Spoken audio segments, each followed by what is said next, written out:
Well, welcome everyone. I am so glad you're joining us today for the Zions Bank Community Speaker Series. My name is Scott Anderson and I'm President and CEO of Zions Bank. And as I said, I'm so glad to have you with us today. This year, Zions Bank celebrates 150 years in business. And as part of our commemoration of this anniversary, we've been sharing stories of Zions Bank history and the customers and clients that have made our story possible. The story of Zions Bank began on July 1st, 1873, when Brigham Young called together a group of 12 leading citizens of the Salt Lake Valley to consider organizing a savings bank. The office of Brigham Young, in which this meeting took place, still stands in Salt Lake City on South Temple, across the street from the Zions Bank building. At this meeting, Brigham Young discussed the need to form a savings bank and suggested that the new name of the bank be Zions Savings Bank and Trust Company. All agreed to the new name. And 4 days later, on July 5th, 1873, the bank was incorporated under the laws of the Utah Territory with a capital stock of $200,000. At that time that the bank was incorporated, the pioneers had been in the valley only 26 years, and Zions was, Utah, I should say, was still 23 years away from. And then on October 1st, 1873, the bank opened its doors and had 46 deposit almost $6,000 in the bank. Back 150 years ago, that was quite a sum, worth about $150,000 today. But notably, 5 of the first 15 depositors were women, and another was a women's organization. At that time, when many financial institutions did not allow women to open up their own accounts, the bank's bylaws stated, all deposits made by minors or by women shall be fully under their own control, payable to them on their own receipt, without regard to any guardian or husband. And that was quite an unusual statement for a bank to make in 1873. At its opening, Brigham Young said that the bank would be met with favor and that it would be found to be of considerable advantage to those who wished to save money. He also said that in time, he saw branches of this bank all over the Utah Territory, and it would be the very heart of the community. Now, if you recall, the Utah Territory not only included the state of Utah, but it included part of Idaho, Wyoming, Colorado, New Mexico, Arizona. It went down to San Diego and the port of San Diego and up through California, Nevada to Utah. And today, Zions Bank has branches throughout that entire area. So that vision of Brigham Young has come to pass. And today we strive to continue to create value for our clients and communities, for our employees and our shareholders, to continue our legacy of community stewardship. Our employees and our board have made the following 5 commitments to our future. First, we commit to bolstering business growth and innovation. Second, we commit to making our clients stronger. Third, we commit to fostering economic opportunity for all. Fourth, we commit to supporting our employees. And fifth, we commit to building our communities. For after all, we understand that the stories of our customers make our story possible. Now on to today's program. We have the honor of hearing from business owners and entrepreneurs and nonprofit leaders from Utah and Idaho. They will share their stories of how they got started and what has kept them in business and the vision they have for their future. Our speakers today include Colton King, co-founder with his wife Brooker of Beach and Drink Company, headquartered in Roosevelt, Utah. Beach and Drink Company was recently awarded the SBA Utah Rural Business of the Year Award for 2023. And I have a Beach and application on my phone that allows me to order my drinks and cookies online, and it's fabulous. I was just in Manti, Utah, and used it, where the store is just up the street from our branch. Congratulations to Colton Award from the SBA. And then we have Jenny Emery Davidson, PhD and Executive Director of the Community Library Association in Ketchum, Utah. For any of you who are familiar with Ketchum, the Community Library is the pillar and gathering place in Ketchum for the entire community. And its collections includes many items of Ernest Hemingway, including some bull tails and ears that he cut off bulls that he fought in Spain, and his home. The Community Library Association also runs my favorite places to shop in Ketchum, the Gold Mine. And I would suggest that if you're ever in Ketchum, you go to the Gold Mine and see what treasures they have there. And then we'll hear from Mike Evans, co-owner of Bartell Premium Roof Tiles in Centerville, Utah. This is a family-owned business, third generation. Bartell has been the leading supplier of premium tile roofing in the US for over 75 years. And I understand that their product is backed by a 75-year warranty. And then we'll hear from Natalie Caddis, CEO of Caddis Enterprises, headquartered in Salt Lake City. Caddis is another family-owned business that has continued to grow and thrive in the manufacturing business and sells its products around the globe. Natalie is a runner who has run the Boston Marathon, raising money for the Birds of Prey Center in Boise, Idaho. We are so honored to have these people with us and to spotlight their amazing businesses and nonprofit organizations. And I look forward to their remarks. I want to thank our One Zions team for organizing and producing today's event. I also want to thank again all of you, our audience, for joining us. We appreciate you being with us. And so with no further ado, I would like to turn the time over to Mike, our Senior Vice President of Diversity, Equity, and Inclusion, who will introduce our guests and facilitate today's conversation. Sulaine. Thank you so much, Scott, for that warm welcome. And thank you for highlighting so many important pieces of our bank's history that are not just the history of Zions Bank, but the history of Utah and the communities that we serve as well. As Scott mentioned, Zions Bank celebrates 150 years in business this year, a truly remarkable feat. And in honor of this significant milestone in our institution's history, we have been sharing stories outlining the history of Zions Bank over the years, and there are many. Our hope for today's community speaker series is to further capture the power of storytelling by celebrating our clients' success. We have the honor of hearing directly from business owners, entrepreneurs, and nonprofit leaders who are leading, thriving, and growing across our Utah and Idaho footprint. We've invited our guests to share their stories and history of how their businesses and organizations got started, what has kept them in business, and what the vision for their future looks like. So with no further ado, I'd like to introduce our community speakers. Please join me in welcoming Colton King, co-founder of Beach and Drink Company with locations in Manti, Vernal, and Roosevelt, Utah. Jenny Emery Davidson, Executive Director of the Community Library Association in Ketchum, Idaho. Mike Evans, co-owner of Bartell Premium Roof Tiles in Centerville, Utah. And Natalie Caddis, CEO of Caddis Enterprises, headquartered right here in Salt Lake City, Utah. Now, I want to thank each of our guests for being here today. We are so excited to hear from you and learn about the stories and history of your businesses and organizations. So let's go ahead and start with Colton. You're one of the newest companies being featured here.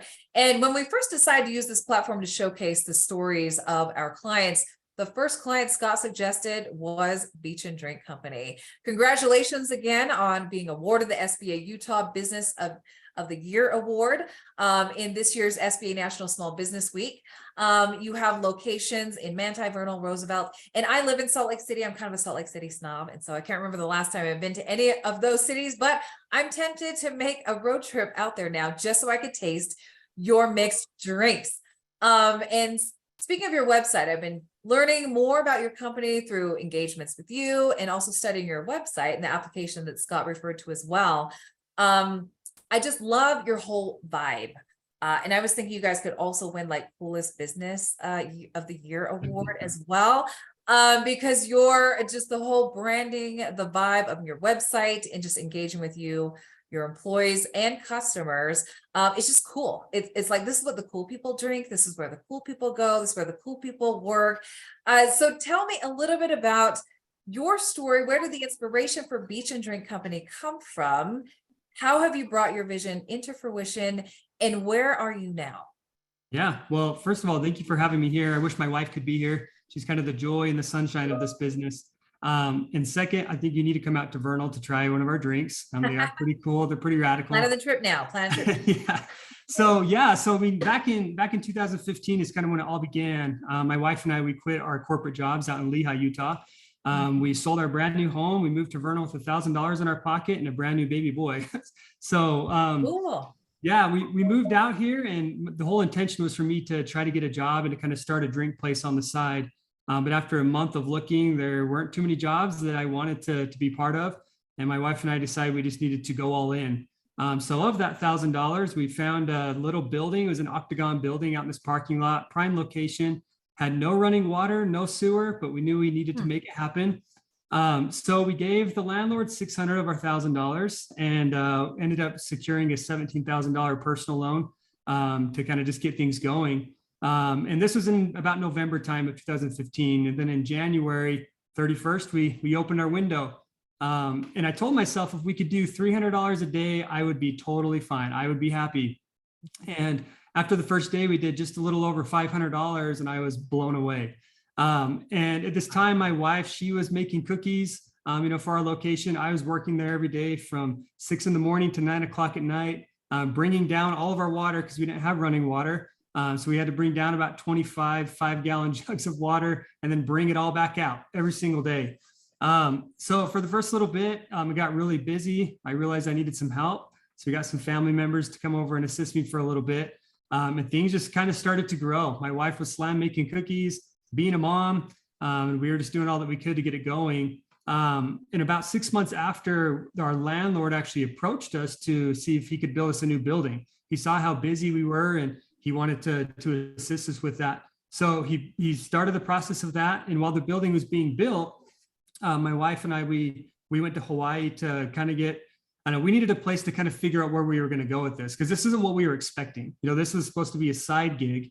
And things started to go well. So we left to Hawaii and we were trying to figure out how we wanted to go about this. At the time, our company was not called Beach, and it was actually called the Soda Shack. And a lot of people in Vernal still kind of refer us to the Soda Shack.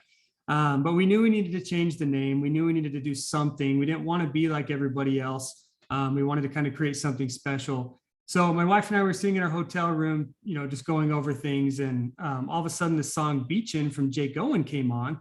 And that's when instantly I knew that was the name. I knew I had to name it that. The name is fun. It's exciting. It's kind of got a double meaning. And it's something that we could grow, I guess we could expand off of. And, my wife and I, we are beach snobs. We love the culture of the beach. We travel all over the world to experience the beach vibe and the culture. We're heavily involved in, just the people and how they make their own drinks. We experience the things that they do. And, for us, we wanted to bring that to places that did not have a beach. And so, everybody wants to go on a beach vacation. They want to experience the fun, the excitement. And so for us, we wanted to create a company that was experience first and drinks second. Service was our number one priority, just along with that experience of the beach. So to kind of continue forward with that, in 2017, we bought out the soda place that was in Manti and converted it to Beachin'. And then at the beginning of 2018, we bought another one out in Roosevelt and converted that to Beachin' as well. And this is kind of the time frame when Zions Bank kind of got involved. We needed to put a big expansion on our Roosevelt location as well as completely redo it. And that's when we got our first line of credit through Zions. They were able to help assist us to grow that facility and to help us go that way. Well, from then on, things just started to get busier. So, we started hiring more people. I guess our branding and things were trying to figure itself out. We were trying to move forward with what we could. And then in about 2020, we needed a new facility for our cookies. We were doing quite a bit. And at the time, all of our cookies were actually being made at each one of their locations. And so, but we knew we couldn't do that anymore. We needed to do something different. And so we moved into a facility that only lasted a month. We went into the next place that lasted 2 months. And that's when I approached Zions again. And this was in 2020, actually 2019, right before the pandemic. And this is when we approached them to see if they could obviously assist us with getting a loan to, get the right ovens, the right mixers, the right everything. And long story short, they helped us. And, right now we're producing about 10,000 cookies a month. We also, we manufacture a lot of our own flavors as well. So we kick out thousands of flavors a month as well. And finally, our branding is starting to get its thing. And I don't know, for us, it's fun. It's fun to see, things start to come about and to see, that beach experience, affect people's lives every day. And for us, that's why we did it, in the first place. We weren't in it for soda. We were in it to provide an experience. We're in it to make people's day. I mean, it's amazing. We see thousands of people a day and we get the opportunity to touch their lives somehow, some way, from writing on their cups to, offering free things to just, smiling at them. They're coming here for a reason, usually an emotional reason. And, for us, we get to make their day every day. And to add a little beach and fun to it, it makes it even more exciting. So. Oh my gosh, Colton, I love your story so much. Thank you for bringing the beach to Utah. And me, a Hawaiian from the beautiful islands of Hawaii, I'm a little biased. We have the best beaches in the world. True. Some of you may disagree, but I just love the whole vibe and the story that brought you to where you are today. One follow-up question. Okay, so going back to your website, I love the line that said, bruh. Mixed drinks. Oh yeah, dude. Once you go mixed, you can't go back. So I would have really loved if you would have brought mixed drinks for all of us here to share today, and the cookies too. But tell us what is in these drinks and what do you think? What's your favorite drink too? Yeah, no, I'm an energy snob, so I need the energy to just keep me going. For me, I'm a big fan of it's called a Bermuda. It's got a white monster mixed with a bunch of other fun flavors and exciting things. So all of our drink names, all of our colors are all beach related. So they're all fun and bright. And I don't know, we have drinks that are called the bra. We have things that are called dude. Everything is kind of mixed around that. So I love that. Well, that will put a smile on anyone's face. Thank you so much for your valuable contributions you bring to our community. I'm going to jump to Jenny. Up in Idaho, I had the honor of traveling to Sun Valley, Idaho for the first time in 2021 to attend the Utah Bankers Association's annual conference. And when you travel to a new city and you're like, okay, where do I need to eat? Where do I need to shop? Who do I need to meet there? Everybody was saying the community library. And so I tried a couple of times to go to the library. Sadly, I got them after hours, but I'm going to make another trip up to Sun Valley just so I can tour the library and experience everything there. They have everything in this community library. First of all, I want to say it's much more than just a library. I mean, it's so many things, from having a community book club to lunch and lits, virtual creative writing classes, traditional story time for children, and a young adult library. What resonated with me the most was the mission statement. Jenny, I would love for you to elaborate more on that. And the mission statement is a place where we connect through stories and to one another. Isn't that powerful? I understand your mission statement is an excerpt from the Community Library Association's manifesto. So I'd love it if you'd mind sharing the manifesto with us amongst your remarks. So tell us a little bit about the story and history of the Community Library Association. What was the inspiration, started it all, and how have you and the team and the community brought that vision to life, and where are you now? Thank you, Celine. I'm so glad to be here. And the next time you come up to Ketchum, do come into the library, and we can even issue you a library card. It doesn't matter where you live, you can get a library card for free at the community library, because this library, unlike almost every other library in the nation, is a privately funded public library. So most libraries are supported by city or county tax dollars. This library is not, and that is by the design of the founders. And I loved it that Scott started us off by hearkening back to 150 years ago ago, you know, when it's literally 12 people starting a bank, and then Colton talking about he and his wife, you know, literally in a little place without running water, you know, start this wonderful business.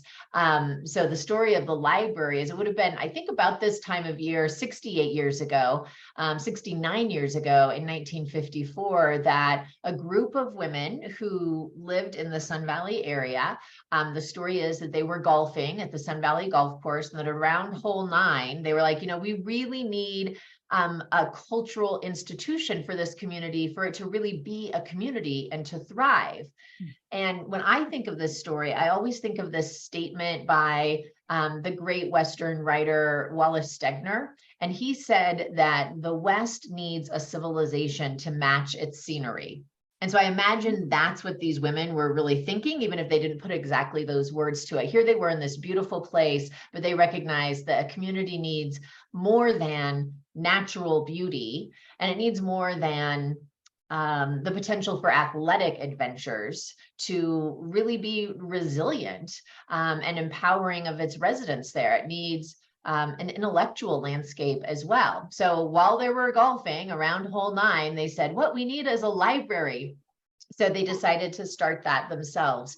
And they decided the way they would fund it would be not through the government. This was on the heels of the McCarthy era. And I think they were these Western independent women. And I think they felt like they wanted to do it their own way. So they decided they would start a thrift store. So maybe not unlike Colton's Octagon building, they got a little old mining shack. I mean, really an old mining shack, definitely no running water. And they started a thrift store, and that was how they raised money to build the library. And Scott referred very kindly to the gold mine as being a place that his family frequents. I mean, it is a phenomenon. It's been featured in the New York Times. So that is a part of the funding mechanism for the library that continues to be, you know, such a wonderful social enterprise that's doing good in the community, providing affordable goods, recycling things, and it's just a fun experience to shop there. And all of that supports the work of literacy and culture in the middle of Idaho. So revenue from the gold mine thrift stores and then philanthropy dollars support the work of the library. And as a result, we're able to operate pretty nimbly and pretty expansively in terms of the area that we serve. So again, because our funding structure isn't based on property taxes, anyone can get a library card here for free. And I believe that right now we have library card holders from every state in the nation, except I think North Dakota. So if there's anyone out there from North Dakota, contact me if you want a library card. You know, there are people who come through here at different times of year and for different reasons, in addition to residents who they want to tap into the library while they're here. That's a way to experience the place and to be grounded in the place. And then once they go, they can continue to log into the virtual programs that we offer. They can continue to use our digital resources. We also are the stewards of the historic Ernest and Mary Hemingway House and Preserve. This is the final home and the place where Ernest Hemingway died, and where his widow, Mary Hemingway, continued to make a home for another 25 years after her death. And we have initiated a writer in residence program there, which is has just flourished. I mean, to provide an allowance of time and space for writers to do their creative work and to engage with the community while they are here has been really powerful, I think, for everyone involved, for the writers and certainly for us too. Most recently, we had the environmental historian Jared Farmer, who hails from Utah and now is the Annenberg Professor of History at the University of Pennsylvania, and an interesting Utah connection. He was here working on a speech that he's been asked to deliver at Utah State in October 5th. I believe it's the Leonard Arrington Memorial Lecture. So we get to be a part of these creative works that are going to have a life that goes beyond Central Idaho, but Central Idaho can be a place where that is cultivated. And then finally, we also have a Center for Regional History that includes an archive and a museum that focuses on Central Idaho history. As part of our manifesto that Sui Ling, you referred to, in that we say, our mission is to bring information, ideas, and individuals together to enhance the cultural life of our community. Bring means bring, not sit back or wait. And we really feel like that is our role as the library, is to bring it to the community, and to provide very broad, free access to all kinds of learning materials and opportunities, and the space for people to be the people that they want to be. So we take our manifesto, which again goes beyond our mission and really expresses a kind of ethos. We take it very seriously, and it energizes us in our work in the community, because I think communities are stronger if they have vibrant libraries at their center. Wow, Jenny, what a powerful story, what a powerful history. When I think of Sun Valley, I think golf, as you mentioned, and I love how the impetus of this community library came on the golf course, right? That's where a lot of those intellectual thoughts and conversations happen. I think skiing, I think riding horses, and then I think intellectuals. And so I love that original vision of, you've got the background, the landscape, the beautiful scenery, but then what are the conversations that we're having, the creativity, the ideas. And I'm going to find a friend at North Dakota, is it? Yes, sign up for your excellent. library, then you can claim 50 state membership. Right. Right, you're doing big things in Sun Valley, Idaho there. Thank you so much for your contributions. Let's jump to Mike Evans. Now, I don't know much about roofing, but what I do know is I keep hearing in the community that Bartile is one of the best in the industry, a family-owned business in the process of passing down to the third generation. And Bartile I see as an example of a business that has continued to reinvent themselves by finding creative ways to integrate traditional elements of construction and manufacturing with new technology, engineering, and innovation. Truly remarkable work you are doing there, Mike. And it seems you have discovered the right balance between operating systems, automation, and custom production, which again is just truly inspiring and remarkable. So Mike, tell us the story and history behind Bartile. Where does your father's inspiration come from? And how have you and your team continued to build upon his vision? Where are you now? Thank you. I appreciate this opportunity. It's great to be here, and it's great to hear these things. I've not done this before, so I want to join these community series as time goes on as well. Thank you to everyone who's spoken so far, and thank you, Scott, for your introduction. That's great. We've been a valued member of the Zions Bank and felt them as a valued vendor and partner for us for almost my entire career, which is over 45 years. My father started this business in 1942, and his inspiration was he was a salesman. He wanted to sell the best products. And once he found out about tile roofing in California, he wanted to bring that west or east into Utah and other surrounding states. We were in many states at that time. And so his inspiration was the best product available that he could sell. That morphed into actual production of tile, and he got the inspiration from an old bar tile production that was handmade. The parts were handmade in California in the late 1930s. So when he had the opportunity to bring that here with his brother, he did that in 1942.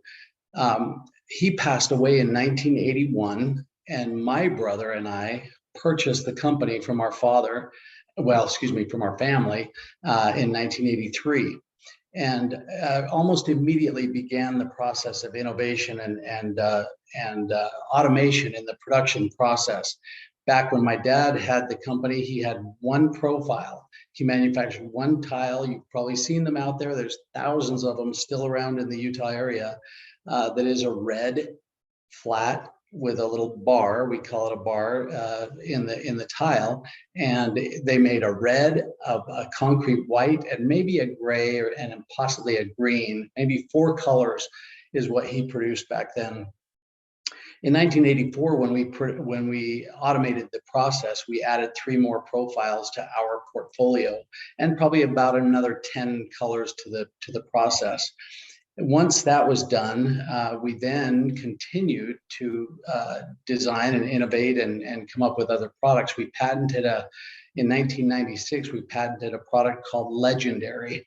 And that was a very unique, a very um,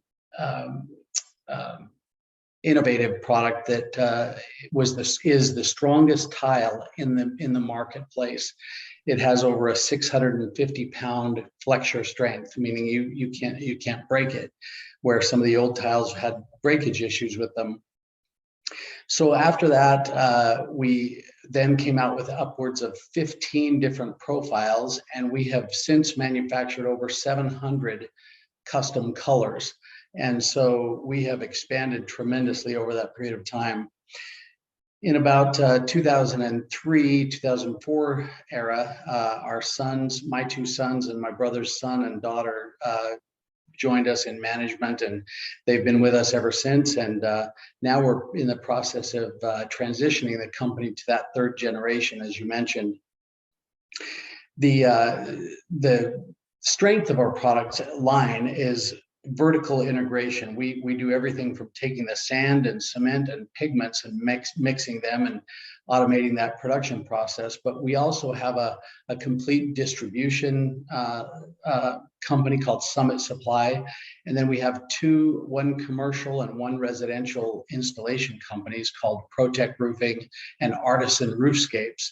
And those two companies install products all over the nation.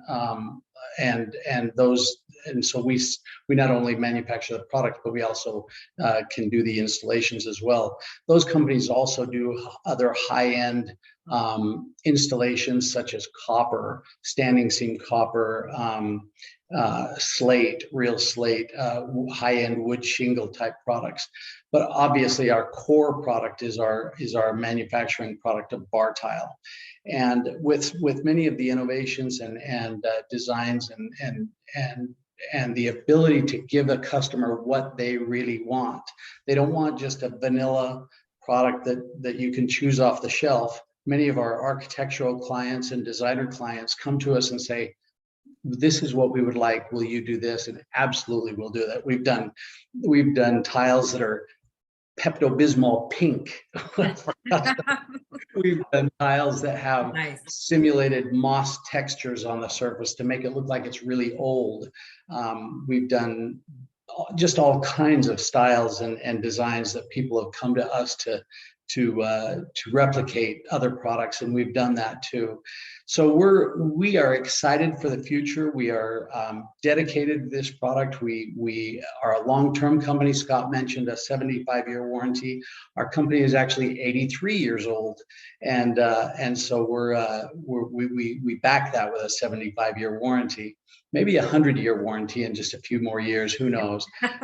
The kids are anxious and they're like racehorses ready to jump out the gate and get going. And we're excited to see where they take it in the future. My brother and I will still be available to help them and guide them and counsel with them in the business and in a board structure. And so we're excited about their future. But thank you again for having us, and we're grateful. I'm grateful to hear from all these others as well, and can't wait to hear from Natalie as well. So turn some time over there. Thank you. Thank you so much, Mike. What a wonderful story of just family, being creative and innovative in your industry. And I love the customization piece. I mean, I like custom everything. Was really my draw. And just a quick follow-up question. Can you think of an example of maybe one of the proudest projects of Bar Tile? And I also heard in the community that it was a 100-year guarantee. So just so you know, that quality, the best, right? Tiles in the industry is definitely holding true in the community. But can you think of any examples that we may be familiar with that? So we've done so many projects across the country that are noteworthy. We do a lot of business with the LDS Church, and so we've done lots and lots of meeting houses across the country. Those are notable. Obviously, we did the Gordon B. Hinckley building on the BYU campus a few years ago. That was a wonderful project to be involved with. We've done monasteries in New York, the St. Nectarios Monastery. multiple buildings for them.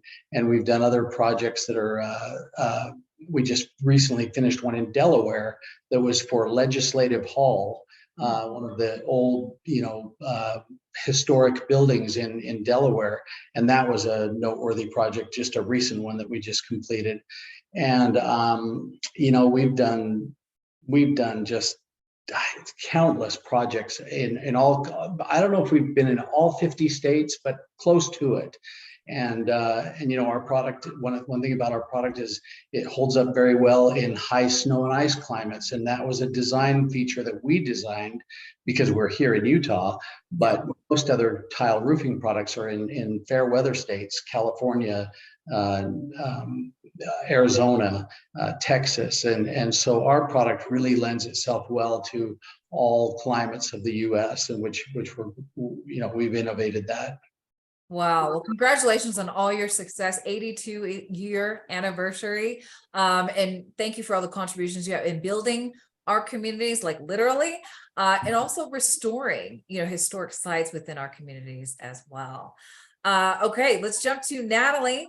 Natalie and I first met at the Salt Lake Chamber's Women in Business Conference, where she received the 2022 Pathfinder Award. And all I kept hearing about was Natalie is a powerhouse. You have to meet Natalie. So now I know Natalie, and she is indeed a powerhouse. Natalie is a cheerleader for small businesses. She is a voice for women, a voice for Utah's small business community, a voice for the power utility space, which I think we all know is a very male-dominated space, and a voice for Utah. Caddis Enterprises is also a family-owned business, a women-owned business, and is not only leading in the power utility space, but have also integrated a very intentional and strategic social impact component into their business strategy, which is truly remarkable, creative, and innovative. So, Natalie, tell us the story behind Caddis Enterprises. Where did the inspiration come from? How have you and your team continued to build upon that vision, and where are you now? Well, good afternoon, and thank you for the honor of being here today. I have attended previous of the community speaker series, and it's always enjoyable. So thank you for that opportunity. And Mike, just real quickly, a shout out, my home has bar tile on it, and it is very nice. Yay! Thank you.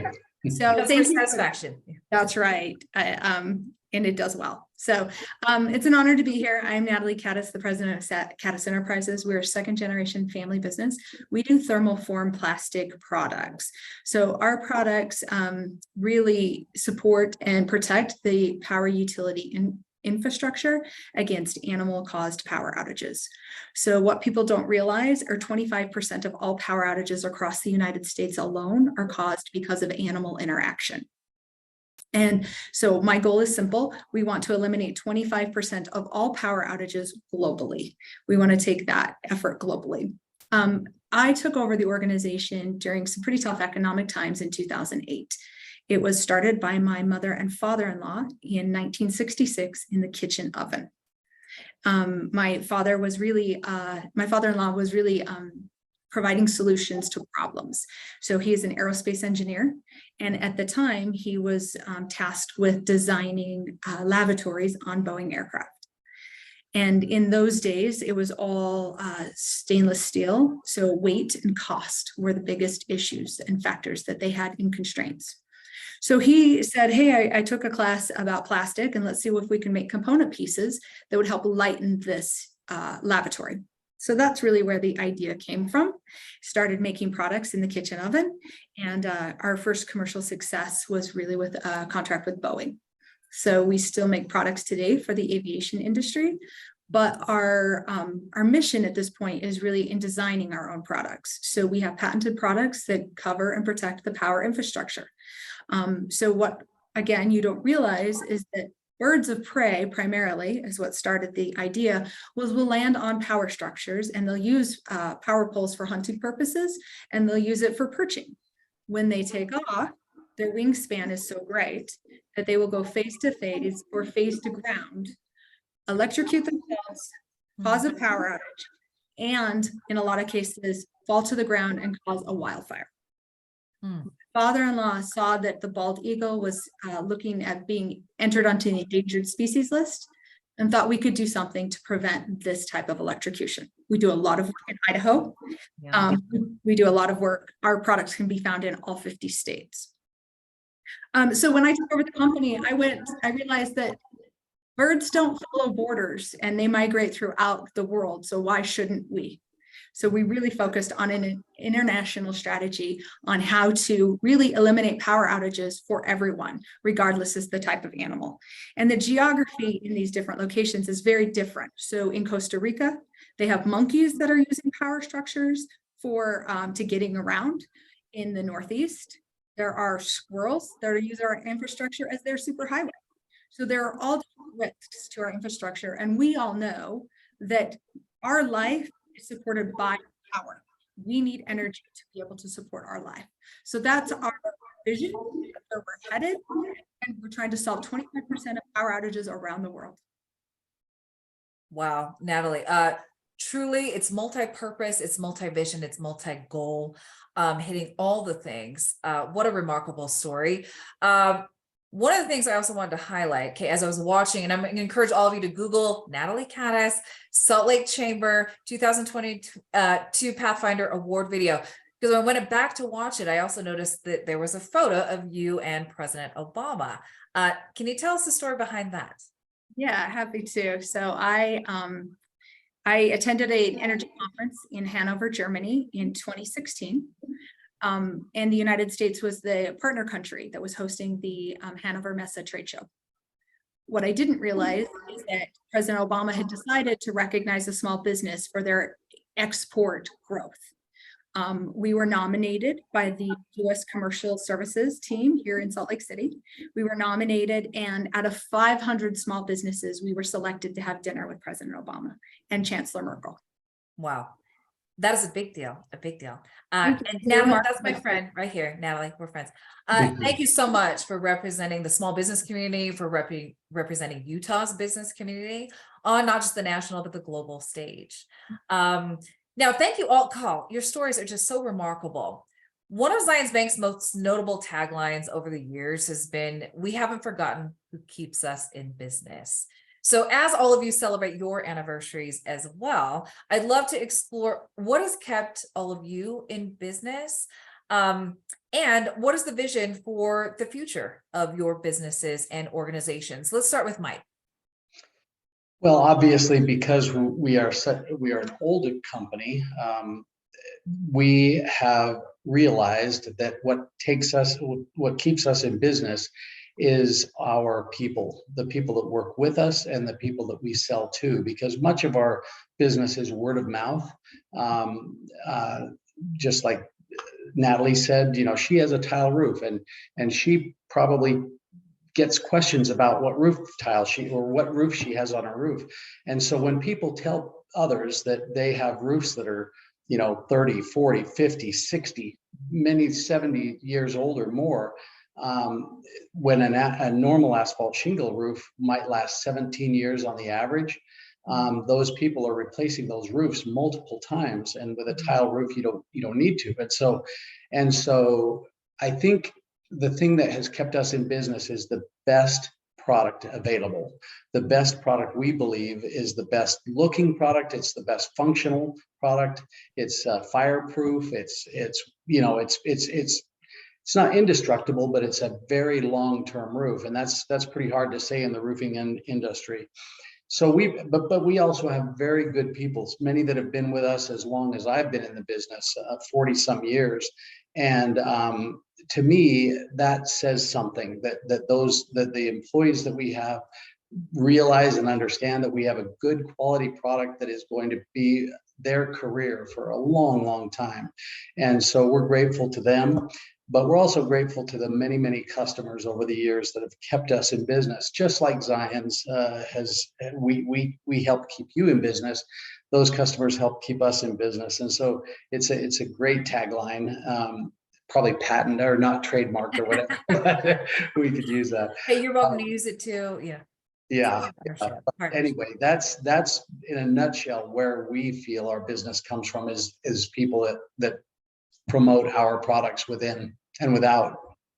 Love that so much. Your people always striving to have the best product. Colton, your thoughts? Yeah, no, just like Mike, our employees in our communities, I mean, over the years, I mean, starting out a business, man, you go through so many struggles. Yeah. You're learning so many things, and with our communities, they've been so patient with us. They've helped us, by giving their ideas, by being patient, through our struggles. And even like our employees, I look at kind of our employees and our communities as business partners. I mean, so many times, if we're looking for some advice or some ideas, a lot of times, we post it on Instagram and we get awesome feedback. With our employees, I work with them all the time. When I go visit our locations each day, I gather feedback. I want to see where they're at. They're the ones that are in the trenches. They're the ones that are dealing with the majority of the big struggles.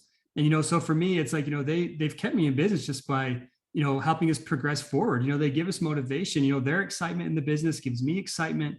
Our communities, with their, I know they love us, they love the drinks, to see their happy faces, that motivates me every day. Because just like, anybody here, running a business is not easy. You have your ups and downs, but, seeing them, they motivate me to move forward and to give, that to more people. And that's, exactly where, our future, I guess, is headed, is by, it's like you said, we want to bring the beach to more parts, of the country. We want to bring that vibe, that happiness. We're in the process of, looking for locations to expand our manufacturing facility, to expand all over the place. So we have a lot coming, but I definitely, our community's employees have definitely kept us in business. Hey, keep beach at the center of your business plan, and your future is bright. Your future is bright and sunny. And I love that whole Instagram focus group idea. Yeah, it's been I'd good. love to hear how that turns out. Natalie, your thoughts? We've been, as a second generation business, we wanted to preserve our legacy, but we also want to move forward. So our goal is really to invest in our team, invest in our process, invest in our products, because that's when we'll be successful. We're really proud that our products have a positive environmental impact for animals, to prevent wildfires. We're proud of our people. We employ 80 people here in Salt Lake City. We manufacture everything out by the airport. So we're proud of that. And then we're investing in process to make it easier so that we can design quicker. We get to market quicker. We can anticipate what some of the challenges are, whether it's in Costa Rica or Colombia. But again, my goal is to eliminate power outages worldwide. Love that so much. Small businesses doing big things. Love that so much. And Jenny, your thoughts? I think what keeps the community library in business is brave curiosity.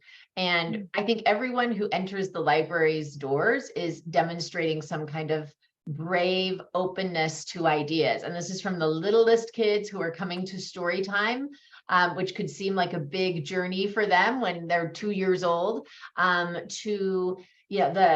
we have a lot of entrepreneurs who use our space and people doing online learning. So using our workshops, and people are developing their talents and their skills in ways that we don't even know. And that's happening in this space. And I think that takes some courage. And people who come here seeking social connection or come to a program, whether it's to learn about wolverines or political issues in China or whatever it may be. I think it takes some courage to be open to new ideas. And I think that's what keeps the library in business, is that people in general are. And we try to have that spirit as the staff of the library, and responding to that that desire, that yearning for the community as a whole. And I think also, libraries thrive because we can be comfortable with the ambiguities, the mystery, the messiness of the human experience, something that we are all navigating, and it never ends. And that's the business that this library and all libraries are in. Love that so much. Okay, we're going to do a lightning round. I know we allow our audience to submit some questions to our panel. I have 3 that I've selected here. The first one: what did you have to overcome to reach where you are, and how did you do it? And we're looking for like 30-second responses. Anyone feel compelled to respond to that one? What did you have to overcome to reach where you are, and how did you do it? Mike. Well, in our history, in my history in the business, we have seen, I believe, 5 economic downturns, and some of them have been severe. And throughout those times, what we've overcome to remain successful is been able to become nimble in the business, meaning that we don't have a lot of debt, we don't have a lot of external pressures on the business, and so we can contract when we need to contract, and when we have a desire or the ability to expand, we can do that pretty nimbly. Yeah. And I think that has been a real benefit to us over the years.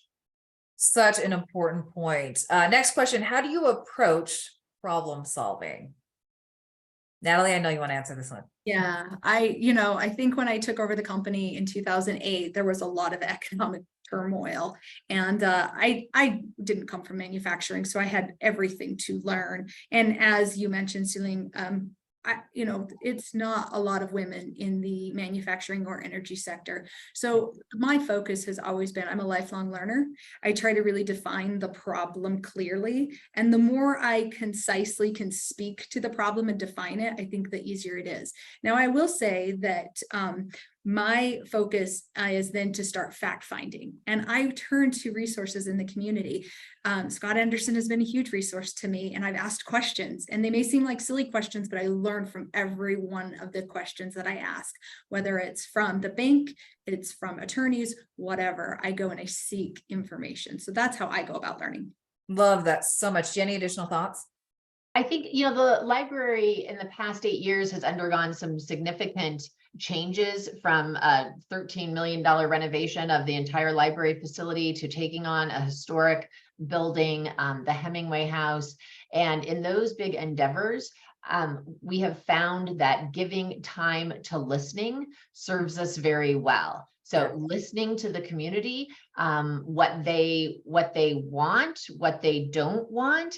And sometimes, you can feel all charged up, like got to get moving. And giving time to listening has yielded more meaningful results. Love that so much. Big champion of listening. And Colton, I'm going to throw the last one to you. What is the best advice you would give an aspiring entrepreneur? Honestly, the best quote I can think of to even think about that is just Nike's saying is just do it. So I mean, honestly, like, you can think all day long about what you want to do. You can think you can think of all the perfect scenarios, everything, but nothing will happen until you just do it. Go past your fear, accomplish that mountain. And then once you get over that mountain, it's smooth sailing and you'll get to the next mountain. But hey, Colton, you and Brooker make it look so easy. So easy. Well, good. It's not a good show. Yes, it is. Now, as we wrap up, I want to bring Scott back in to share any thoughts, impressions, takeaways he may have on today's conversation. Well, I just want to thank everyone for participating and joining us and sharing with us your story and your philosophies and your visions for the future. What I've taken away is the importance of creating value, as you all have, whether it be providing a drink that takes us to the beach, or providing a community gathering place that enriches our mind, or providing a tile that will stay on the roof and be there for 100 years, or providing help to keep power outages from happening, and protecting our birds of prey and other animals. But creating value is so important, and you all have done it. And this is a great example for all businesses to emulate. I also have learned, as I've listened to you, the importance of being entrepreneurial and nimble and innovative and energetic in creating solutions for clients and in working with communities. And I recognize and appreciate the great work you do in that. But I want to thank you for joining us. I appreciate your comments, and I appreciate the example that you have shared. And hopefully those listening in will have gained a lot and will find help as they look to build their business from your example and your comments. But thank you very much. Thank you so much, you. Scott. I couldn't agree more with everything you shared. I want to thank our amazing community speakers today and all the business owners and nonprofit leaders who have made history and continue to make history in the communities that we serve. I want to thank our audience for taking the time to join today's conversation. We invite you to take what you've learned today and continue the conversation with your colleagues, your friends, and your families. I want to thank Kim, Jared, Ashley, and the rest of our One Zions team for organizing and producing today's event. One voice, one story, one conversation can make the difference. And honoring our history and investing in our future begins with us. It begins with me. It begins with Scott, Colton, Brooker, Jenny, Mike, and Natalie. And it begins with you. Knowing our history and sharing our stories will uplift communities and grow our economy. And speaking of the power of history and community, I know many of you have been watching many of our friends and family members face the unspeakable on the island of Maui. I just want to take a moment to recognize them. While historic sites, and if many of you did not know, Lahaina, the town that was impacted, used to be the capital of the state of Hawaii. And so watching many of these historic sites, homes and buildings being destroyed, the spirit, the mana, and the aloha in our culture and community remains strong. And that's what communities are built upon. Thank you to everyone who has reached out asking, how can I help? Your thoughts, your prayers, acts of kindness are very much needed and greatly appreciated at this time. This is what building inclusive communities is all about, coming together in time of need. I want to close by announcing our next speaker series will be on Tuesday, November 7th from noon to 1 p.m., where we'll all host another panel of Zions Bank clients and learn more about their stories, history, and plans for their future.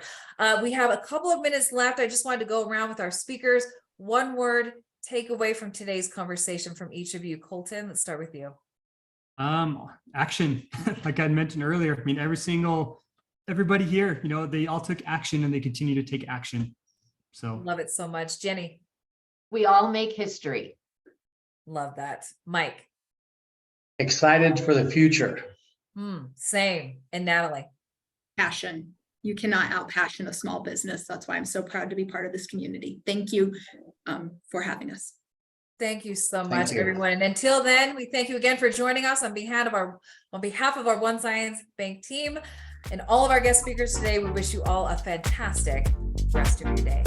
Thank you. Thanks, everyone. Thank you.